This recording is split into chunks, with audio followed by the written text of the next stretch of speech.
Jang had never traveled to this area before. She intended to visit her friend, Pete, who had been lying sick at home for several days. She also brought a basket of gifts and get-well items from her co-workers. In truth, Jang's house wasn't the closest, but since it was Saturday, she was the only one free in her department. Everyone else had to rush to the office for urgent tasks. Pete's house was far from the city, located in the Bangna district, deep inside Ramkham Hang Swa 2, several kilometers past Wat Thung Seti. Because she was feeling lazy, Jang had many excuses. Tired, the weather was hot, and she still had 2 episodes of a Korean series she hadn't finished. So Pete postponed the visit until evening, and that was when Jang finally left the house. Before going, she had already called Pete and asked where the house was, and if there were any landmarks to look for. Pete replied, "It's easy. Just go straight along the road and turn right into the Swa only once. The Swa curves around.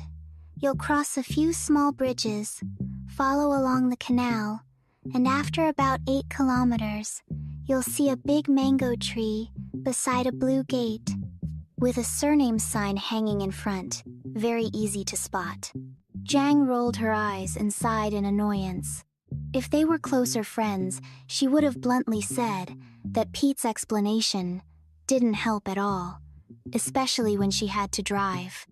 During dusk, when the light was low, Jang didn't have very good eyesight, so once it got dim, she couldn't see clearly.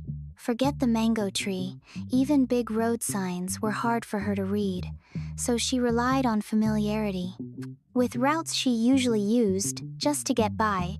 The young woman reluctantly drove along Bangna Talid Road, turning into Bangna Kilometer 8, which led toward Wat Thung Sethi. Along the way, she kept scolding herself in her head. Wasting time all day, not coming earlier, procrastinating. She looked left and right as she drove. Although the area had become more developed, some routes were still very dark, quiet, and rather scary.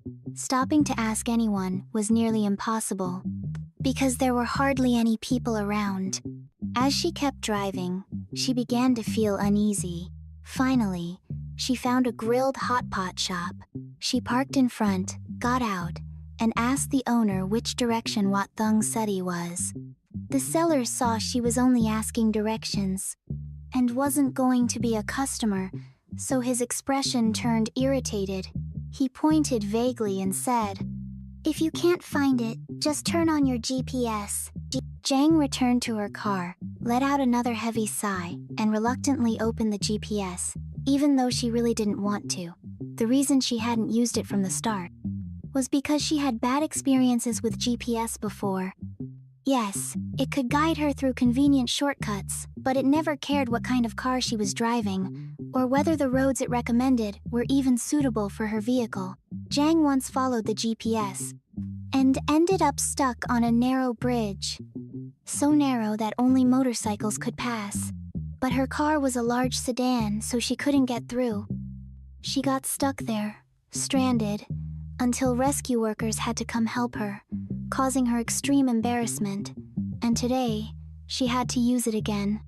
She frowned at the screen, but still drove the way the app instructed. "Go straight for 500 meters, turn left into the next soy."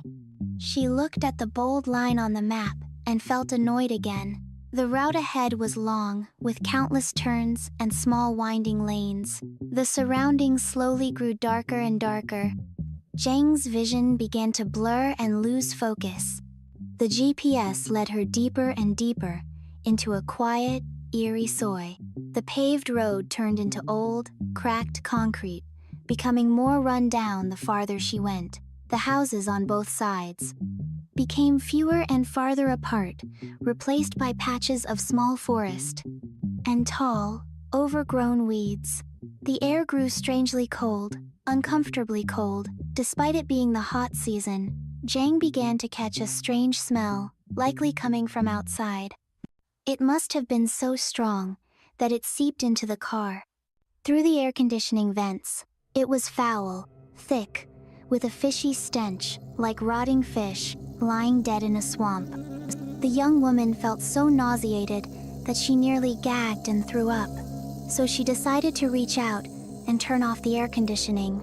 Meanwhile, the GPS kept insisting that she continue straight for another 2 kilometers. It was the longest 2 kilometers of her life. There were no cars coming toward her, nor any behind her. The road was completely dark, with no streetlights at all.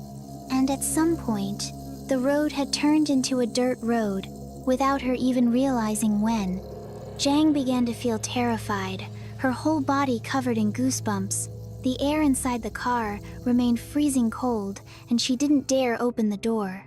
Her eyes stayed fixed on the GPS screen of her phone. The voice went silent for a moment, before speaking again, saying that in 200 meters, she would reach Bung Luang village. This confused Jang completely, because she had never heard of such a place.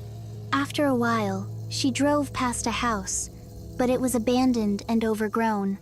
Then she passed a swamp, right beside the road, and another abandoned house appeared in the distance.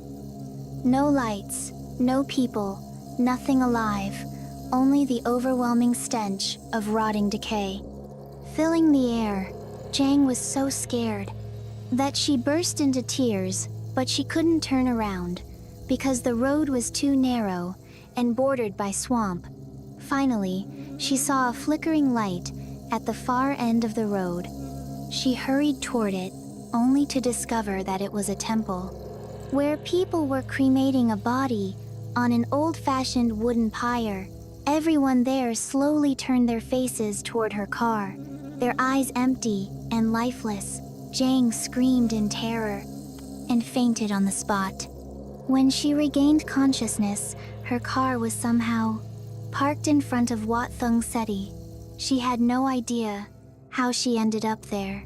She immediately drove to the nearest 7-Eleven, parked, and called her boyfriend to come and pick her up. She cried while talking on the phone, and from that day on, she never again dared to drive at night while using GPS navigation. Drawn by BikiBaam. If you enjoyed this video, don't forget to hit like, subscribe, so you won't miss any of our new creative clips. Support our art journey with a super thanks. See you again in the next clip. Coming soon!